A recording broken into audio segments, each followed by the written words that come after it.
Hola, muy buenos días. Quiero agradecer a la mesa directiva de AMEC por la invitación que nos hacen a este año al Congreso Nacional Internacional 2023. El tema que vamos a tocar esta mañana es el manejo actual del alto y muy alto riesgo de fracturas en la osteoporosis. En primer lugar, quiero presentarme. Mi nombre es Alfonso Murillo Uribe.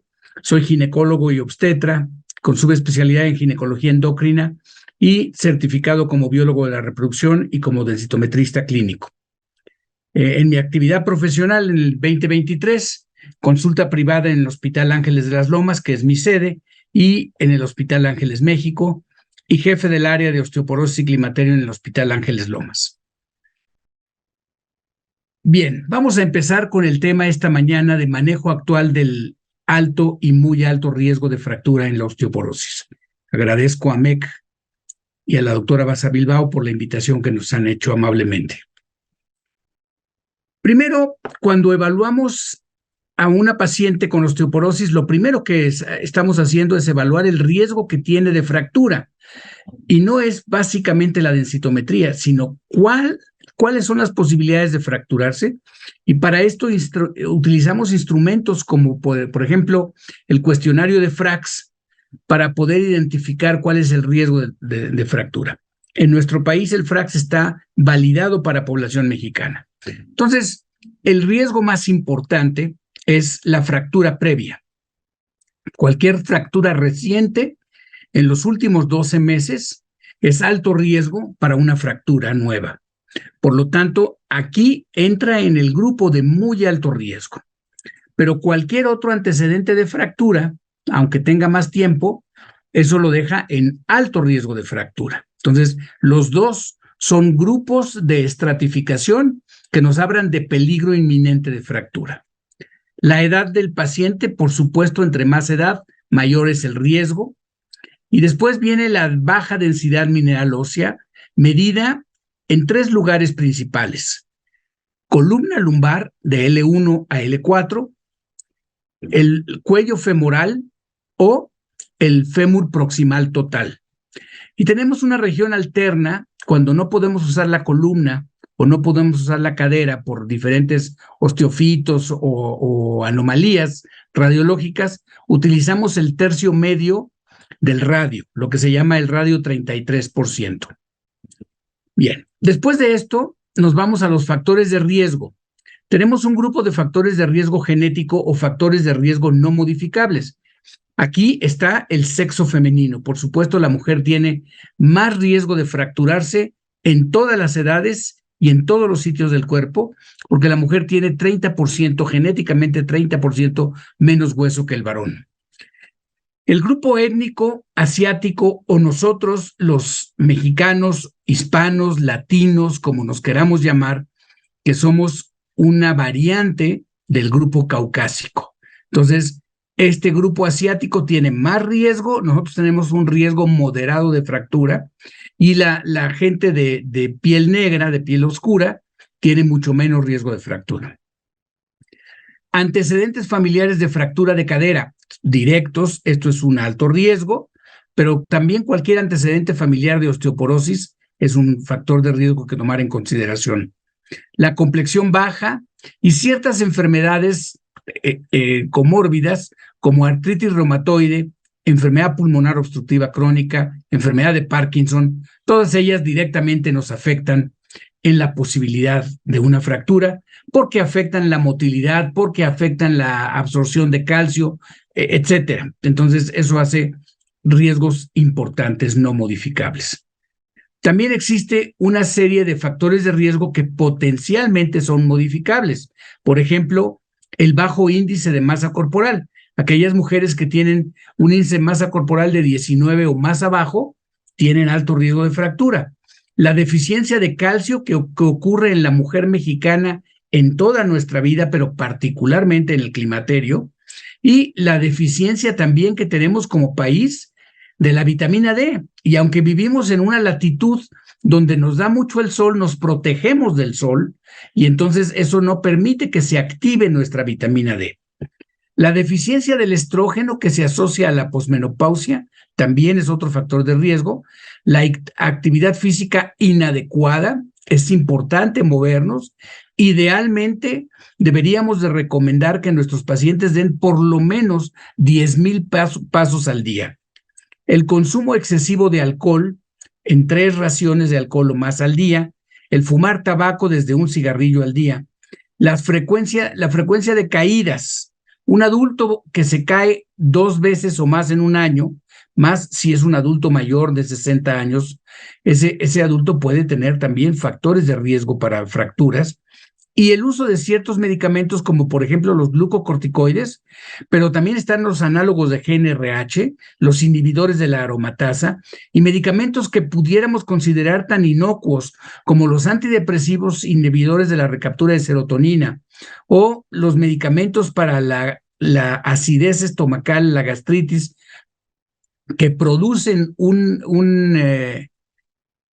pH neutro en el estómago y entonces no se absorbe el calcio suficientemente, como por ejemplo el omeprazol y otras sustancias.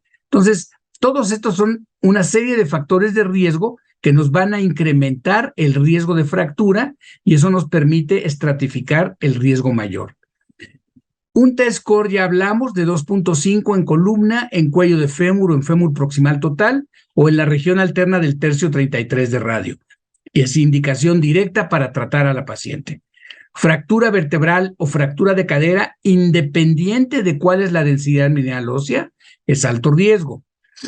Osteopenia o baja masa ósea, con un T-score entre -1 y -2.5. Hay que acordarnos que cuando la paciente tiene menos de 50 años, usamos el score de Z, y ya no es el score de 2.5, sino de -2 desvíos estándar el que contemplamos.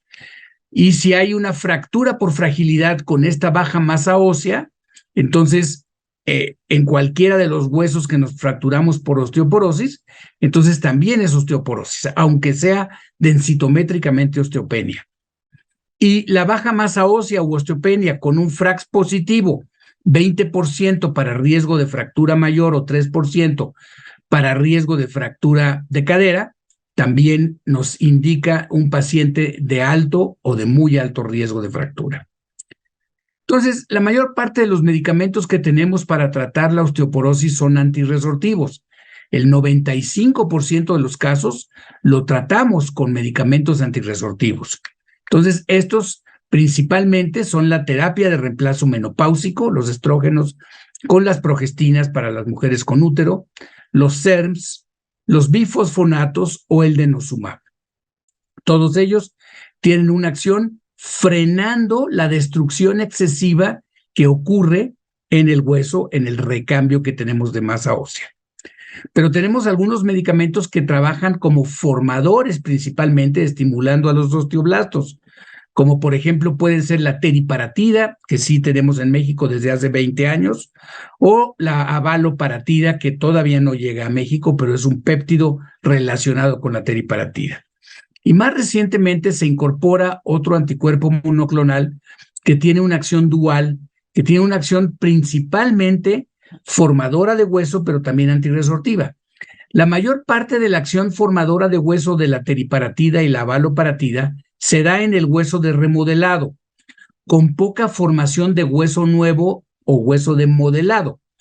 El romosozumab tiene una formación potente de hueso de remodelado, pero también tiene formación potente de hueso de modelado, de hueso nuevo donde no había hueso anteriormente.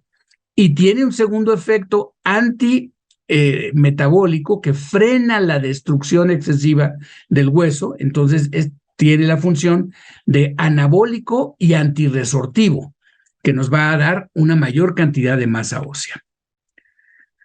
Todos los medicamentos tienen que demostrar eficacia en prevención de fracturas vertebrales para poder considerarlos que son tratamientos para osteoporosis. Y entonces, alendronato, calcitonina, denosumab, ivandronato, raloxifeno, risedronato, teriparatida, zoledrónico o romosozumab, todos ellos tienen eficacia en prevención de fracturas vertebrales. Cuando nos vamos a las fracturas más comunes, el 80% de las fracturas son fracturas no vertebrales, la lista se hace un poco más pequeña. Alendronato, denosumab, risedronato, teriparatida, zoledrónico y romosozumab sí tienen efecto en prevención de fracturas no vertebrales. Y cuando nos vamos al grupo de más alto riesgo, las fracturas de cadera, todavía más pequeño, porque desaparece del grupo la teriparatida, que no tiene efecto sobre prevención de fracturas de cadera. Pero tenemos alendronato, denosumab, risedronato, soledrónico y romosozumab, que sí tienen eficacia en prevenir fracturas en estos sitios. Entonces, cuando segmentamos a las pacientes, ya vimos esto en la plática previa, donde hablamos de bajo riesgo y riesgo moderado. Cuando tenemos un paciente que tiene cualquiera de los siguientes factores de riesgo, 65 años de edad, sumado a una fractura previa de más de 12 meses, o a un T-score por abajo de menos 2.5, o un T-score de osteopenia entre menos 1 y menos 2.5, pero con un FRAX para fractura mayor del 20% o 3% para fractura de cadera. Entonces, estratificamos a esa paciente en un riesgo alto de fractura. Estas pacientes de primera intención como tratamiento preferido o primera línea, utilizaremos alendronato, soledrónico, risedronato o denosumab, o sea, los antirresortivos más potentes. Si el problema principal está en la columna, no tanto en la cadera, podemos utilizar medicamentos que han demostrado eficacia en columna, como el ivandronato y el raloxifeno. Tenemos que reevaluar a nuestro paciente con riesgo alto cada 1 o 2 o 3 años, dependiendo, o después de una fractura. Aquí voy a regresarme un poco a cada cuando repetimos la densitometría. Lo que ocurre es que si yo le doy a mi paciente alendronato o denosumab, en un año voy a tener cambios. Pero si le voy a dar raloxifeno, en un año no voy a tener cambios densitométricos, y entonces por eso me voy a 2 o a 3 años para reevaluar al paciente mientras el paciente esté tomando su tratamiento de manera adecuada. Entonces puedo alargar el ciclo de verificación. Y por supuesto, si ocurre una fractura, tengo que cambiar a un medicamento más potente. En el caso del muy alto riesgo, estas son si la paciente tiene cualquiera de estos factores de riesgo: fractura en los últimos 12 meses, o fractura múltiple, o fractura mientras tiene un tratamiento para osteoporosis, o fractura si está tomando un medicamento que afecte directamente al hueso, como glucocorticoides, o si tiene un T-score muy bajo, por abajo de menos 3 desvíos de estándar, o si tiene un FRAX muy alto, por arriba de 30% para fractura mayor o de 4.5 para fractura de cadera. Entonces, en este grupo la calificamos como pacientes de muy alto riesgo, y la primera línea de tratamiento va a ser darle un formador de hueso, romosozumab, teriparatida o abaloparatida en caso de tenerlo disponible. Entonces, primero damos aquí el formador y posteriormente, después del tiempo del formador, pasamos al antirresortivo potente. Entonces, normalmente, si tomamos la decisión de dar romosozumab, lo damos por 12 meses. Si damos teriparatida o abaloparatida, lo damos por 24 meses.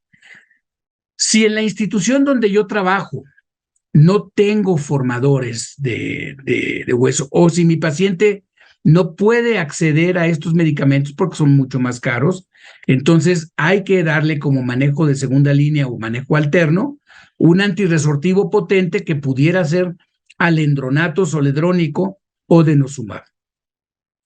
Revaluamos cada 1, 2 o 3 años, dependiendo cada paciente, o después de una fractura. Y cuando pase el tiempo del anabólico, nos cambiamos a un antirresortivo potente y nos seguimos adelante prácticamente por el resto de la vida de la paciente. No hay tratamiento mínimo, no hay tratamiento máximo. Mientras la paciente esté en riesgo de fractura, debe de continuar con el tratamiento. Apenas recientemente la North American Menopause Society decidió en sus guías publicar que el tratamiento para la osteoporosis es para toda la vida.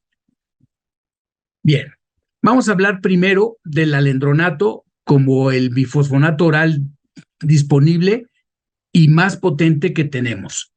Utilizamos la dosis de 70 miligramos de alendronato por vía semanal. Generalmente viene asociado con vitamina D.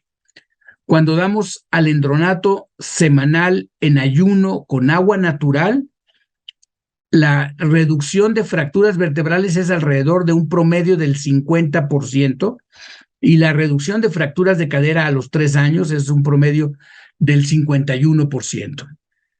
Es importante reconocer que la FDA recomienda que los bifosfonatos en general no se utilicen las formas orales por más de 5 años y las formas intravenosas por más de 3 años. Primero, porque deja de haber eficacia en prevención de fracturas y en segundo lugar, porque después de 5 años con un bifosfonato empiezan a haber factores anormales como fracturas atípicas o necrosis mandibular con más frecuencia. Entonces tenemos una restricción en el uso de estas sustancias. El ácido zoledrónico utilizamos una dosis de 5 miligramos una vez al año por infusión durante 3 años consecutivos. Con esto reducimos fracturas vertebrales en un 70%, fracturas de cadera en un 41% y fracturas extravertebrales en un 25%.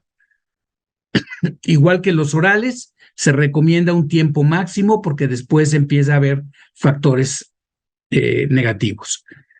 Es importante en nuestro medio reconocer que no hay un genérico de zoledrónico para osteoporosis. El único genérico que existe es la dosis de 4 miligramos que se usa en oncología. Solamente que en oncología se da la dosis 4 miligramos mensuales. Y aquí la estamos dando una vez al año 5 miligramos, que sería el equivalente a cada 10 meses dar la ampolleta intravenosa de 4 miligramos. Entonces, ahí se puede hacer esa conversión si quiere ser uno estricto. Ahora, denosumab es un antirresortivo muy potente que tiene un efecto que se mantiene durante todo el tiempo que se dé el medicamento.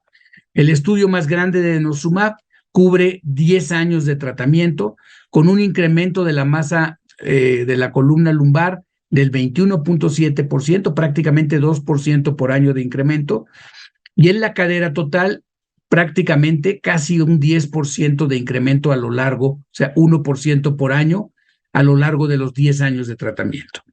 Sin embargo, no hay ninguna restricción para que después de los 5 años, después de los 10 años, suspendamos el medicamento. Se puede seguir más adelante. ¿Qué pasa a largo plazo? Miren, este es un ejemplo de la vida real. Una paciente que recibió desde los 56 años zoledrónico, incrementó y al cabo de 4 años se encontró ya en una meseta terapéutica donde ya no había ganancia de la masa ósea. Se cambió entonces a denosumab por 8 años y se fue incrementando 20% la masa ósea. 5% que incrementó en los primeros 4 años de zoledrónico y luego 20% que incrementó en los siguientes 8 años de denosumab. En términos generales, es un ejemplo de lo que debemos de hacer con nuestras pacientes. Denosumab se administra por vía subcutánea 60 miligramos cada 6 meses. Y entonces tenemos con eso, al cabo de 3 años de tratamiento, 68% de reducción de fracturas vertebrales, 20% de reducción de fracturas no vertebrales y 40% de reducción de fracturas de cadera. En pacientes en subanálisis de población de alto riesgo, encontramos que la reducción de fractura de cadera ya no es del 40%, sino es del 62% en las de muy alto riesgo. Y la fractura de coles es del 40% también en las pacientes de muy alto riesgo. O sea, se mejora, entre más osteoporosis tiene la paciente, se mejoran las tasas. Y el efecto más importante es que la tasa de fracturas se mantiene, a pesar de que la paciente cada vez tiene más edad, se mantiene igual, ya no se incrementa a lo largo de los años que se da el denosumab.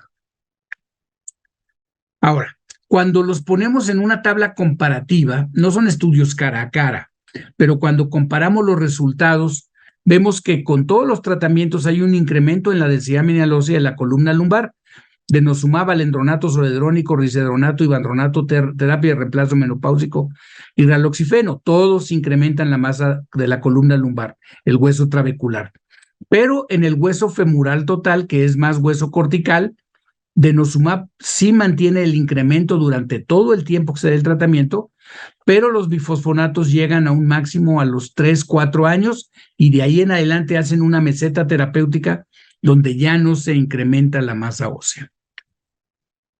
Bien, vamos a hablar ahora de los pacientes de muy alto riesgo. El paciente de muy alto riesgo, ya lo mencionamos, el que tiene fractura en los últimos 12 meses o fractura múltiple o fractura mientras toma tratamiento para osteoporosis, fractura mientras tiene medicamentos que afectan el hueso como inhibidores de aromatasa, fractura con un T-score muy bajo de -3 o un FRAX muy alto de +30 o de +4.5. Estos pacientes, ya lo mencionamos, de primera intención nos vamos con un formador de hueso, con un análogo, como puede ser la teriparatida, que es la fracción 1.34 de la PTH, o el romosozumab. Y si no tenemos estos medios, le daremos alguno de los medicamentos más potentes, alendronato zoledrónico o denosumab. Revaluamos cada 1 a 3 años o después de una fractura y siempre después de terminar el ciclo con el anabólico, cambiamos al antirresortivo. La teriparatida, la fracción 1.34 de la paratormona, es un producto biotecnológico hecho de DNA recombinante de hámster chino. Y bueno, reduce fracturas vertebrales en un 65% al cabo de 18 meses de tratamiento y reduce fracturas no vertebrales en un 53% también al cabo de 18 meses de tratamiento. Originalmente la FDA únicamente autorizó el uso de teriparatida por 18 meses, pero recientemente lo aumentó a 24 meses. La dosis es de 20 microgramos diarios por vía subcutánea.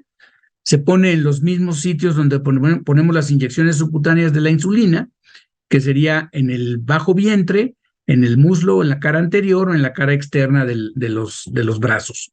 Entonces, es importante que el producto se mantenga en refrigeración, porque fuera del refrigerador solamente dura 24 horas. Entonces, es muy importante que a la paciente no se le olvide, y más en los climas cálidos, guardarlo en el refrigerador, pero no congelarlo.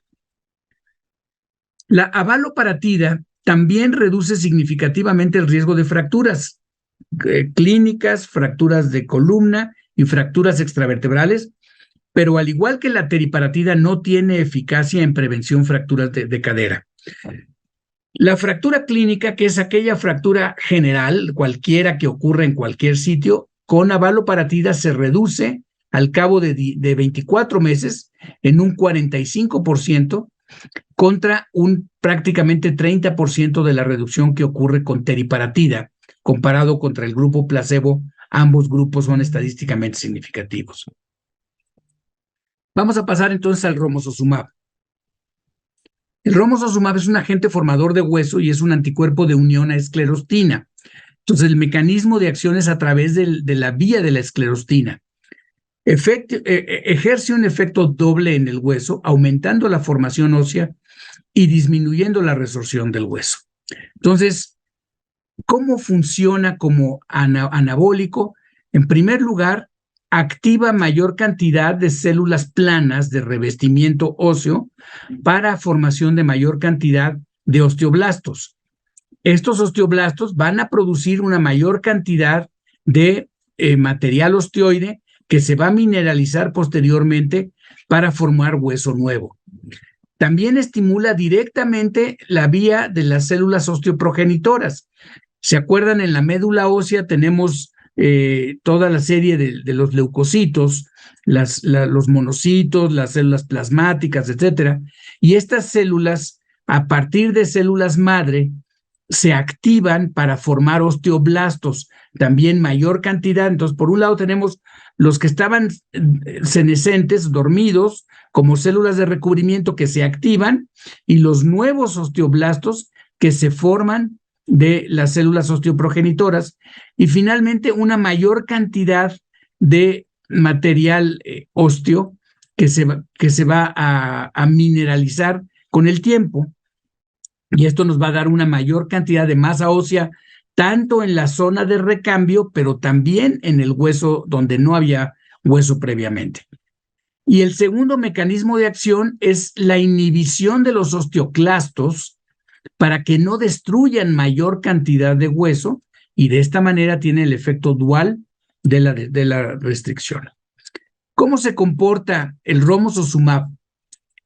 74% de reducción de fracturas vertebrales nuevas a los 12 meses, 52% de reducción de fracturas clínicas, 42% de fracturas no vertebrales y 59% de reducción de fracturas de cadera. Pero aquí no fue estadísticamente significativo, aunque hubo un 0.5% de reducción de fracturas de cadera en el grupo placebo contra un 0.2% en el grupo de tratamiento. Esto no alcanzó significancia porque fueron muy pocas pacientes, 10 y 4 de las 2057 y 2039 que estaban en estudio. Por eso no alcanzó significancia estadística. Pero el punto es que esto es en 12 meses, en 12 meses no esperamos grandes resultados. Pero si comparamos, por ejemplo, la densidad mineral ósea que se alcanza con denosumab, aquí en la línea verde, en el estudio Freedom, a 10 años, contra la densidad que se alcanza en el estudio FRAME en un año con romosozumab, más el segundo año con denosumab, vemos que 2 años de romo y denosumab equivalen a 4 años y medio del antirresortivo, denosumab solo, más un segundo año, de denosumab, equivale a 7 años de denosumab solo. Entonces, aquí vemos cómo más tempranamente conseguimos mayor masa ósea, lo cual va a ayudar que a la larga tengamos menos tasa de fracturas.